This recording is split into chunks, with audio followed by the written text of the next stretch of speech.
గత నెల 29వ తారీఖున అరౌండ్ 11:30కి పోలీస్ స్టేషన్కి ఒక డయల్ 100 కాల్ వచ్చింది. ఆ కాల్ సారాంశం ఏంటంటే ఒక వ్యక్తి హత్యకు గురైనాడు అనేది ఆ కాల్ సారాంశం. దాని ప్రకారం ఇమ్మీడియట్గా మా పోలీస్ టీం వెళ్ళి పరిశీలించగా అక్కడ సయ్యద్ షహీద్ అనబడే ఒక 26 సంవత్సరాల వ్యక్తి మృతదేహం ఉంది.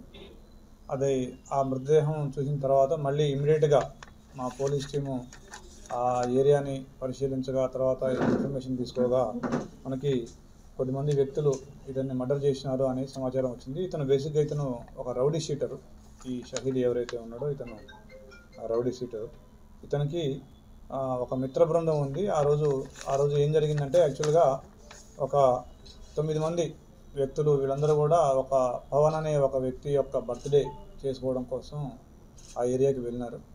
ఆ ఏరియాకి వెళ్ళిన తర్వాత అక్కడ ఒక 6 వ్యక్తులు బర్త్డే తర్వాత వెళ్ళిపోయినారు. 3 వ్యక్తులు మిగిలినారు. ఆ 3 వ్యక్తులు ఎవరెవరంటే ఈ డిసీజ్డ్ ఎవరైతే ఉన్నాడో షహీద్, అతనితో పాటుగా హనాక్ అలియాస్ మున్నా అనబడి 20 సంవత్సరాల వ్యక్తి, ఇతను ప్రైవేట్ ఎంప్లాయీగా పనిచేస్తాడు. తర్వాత సాజిద్ అనబడే ఒక 24 సంవత్సరాల వ్యక్తి, ఇతను ఏసీ టెక్నీషియన్గా పనిచేస్తాడు. వీళ్ళు 3 ఉన్నారు. వీళ్ళు 3కి అక్కడ యాక్చువల్గా ఏంటంటే గతం నుంచి కూడా ఈ షాహీద్ మీద ఈ సాజిద్ అండ్ మున్నా ఒక 15-20 రోజుల నుంచి వీళ్ళు ప్లాన్ చేస్తూ ఉన్నారు. దాంతోపాటుగా అప్పుడు కూడా వాళ్ళ 3 మధ్యలో వాగ్వివాదం చోటు చేసుకుంది, పరస్పరం తిట్టుకోవడం జరిగింది. దీనికి బేసిక్ కారణం ఏంటంటే ఈ షహీద్ అనే వ్యక్తి ఎవరైతే రౌడీ షీటర్ ఉన్నాడో ఇతను ఈ సాజిద్ అనబడే అతను ఇన్స్టాలో ఇన్ఫ్లుయెన్సర్గా ఉంటాడు. అతనికి ఒక 20,000 మంది ఫాలోవర్స్ ఉన్నారు. అతనికి కొద్దిగా అమౌంట్ వస్తుంది, నాకు ఆ అమౌంట్ నుంచి నువ్వు నెల 5,000 ఇవ్వాలని చెప్పేసి అతను వేధిస్తూ ఉన్నాడు చాలా రోజులుగా. అదొక కోపం పెట్టుకున్నాడు సాజిద్. దాంతోపాటుగా ఈ మున్నా, సాజిద్ అండ్ వీళ్ళకి సమీర్ ఖాన్ అనే వ్యక్తి కూడా తోడైనాడు.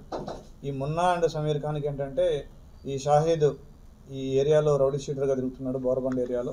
మనం కూడా ఇతన్ని చంపేసి ఇతనిలాగా రౌడీ షీటర్ అయ్యి డబ్బులు సంపాదించాలనేటువంటి ఆలోచన వాళ్ళకి వచ్చి అందరూ కలిసి ప్లాన్ చేసుకొని అతన్ని బీరు బాటిల్ తోటి ముందు గొంతు మీద పొడిచి, తర్వాత అంటే ఫస్ట్ దానికంటే ముందు ఏం చేసినారంటే అతన్ని ప్లాన్ ప్రకారం బాగా తాగిచ్చినారు. బాగా ఆల్కహాల్ తాగిచ్చి తర్వాత అతను దాదాపుగా సెమీ కాన్షియస్ స్టేజ్లో ఉన్నప్పుడు అతన్ని బీరు బాటిల్ తోటి గొంతు మీద పొడిచి, తర్వాత గ్రానైట్ రాళ్లతోటి తల మీద వేసినారు. దాంతో అతను స్పాట్లోనే చనిపోయినాడు. తర్వాత వీళ్ళని మనం టెక్నికల్ ఆధారాలతోటి వీళ్ళని మనం అదుపులోకి తీసుకోవడం జరిగింది. ఇప్పుడు ఈ 3 కూడా మన అదుపులో ఉన్నారు. వీళ్ళని వాళ్ళ రిమాండ్ చేయబోతున్నాము. ఈ కేసులో ఈ అక్యూజర్ని పట్టుకోవడానికి కృషి చేసినటువంటి పోలీస్ సిబ్బందిని అభినందిస్తున్నాను.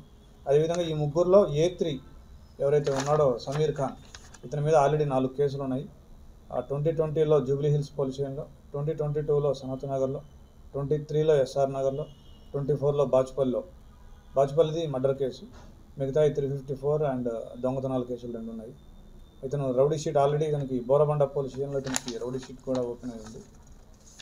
సో వీళ్ళందరినీ ఈరోజు రిమాండ్ చేయబోతున్నాం. Thank you. లేదు.